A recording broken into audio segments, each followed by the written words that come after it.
বিনোদনধৰ্মী channel ৰঙৰ নতুন ধাৰাবাহিক নমো নাৰায়ণ ভগৱানেহে জানে আৰু দৃশ্যগ্ৰহণ আৰম্ভ বিধায়ক আৱাসত শুভ মুহূৰ্তত নতুন ধাৰাবাহিকখনৰ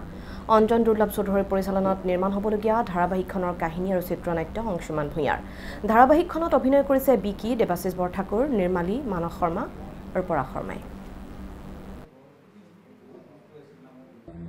নামটো ইতিমধ্যে আপোনালোকে গম পাইছে নমো নাৰায়ণ ভগৱানেহে জানে প্ৰাইডিছ এণ্টাৰটেইনমেণ্টৰ নতুন প্ৰযোজনাৰে আমাৰ এক প্ৰয়াস অগতানুগতিক বুলি নকওঁ সাধাৰণ কাহিনী সাধাৰণ মানুহৰ কাহিনী আৰু আটাইতকৈ ডাঙৰ কথাটো হৈছে সঁচা মানুহ এজনৰে কাহিনী এতিয়া নকওঁ মানুহজন কোন নতুন ধাৰাবাহিকখন আৰম্ভ কৰিব লৈছোঁ শ্বুটিং আজি মুহূৰ্ত হৈ গৈছে আৰু এখন কমেডি বেছড হয় আৰু আমি আশা কৰিছোঁ যে আমি অসমৰ ৰাইজক এখন খুব ধুনীয়া মনোৰঞ্জন ধৰ্মী এখন চিৰিয়েল দিবলৈ ওলাইছোঁ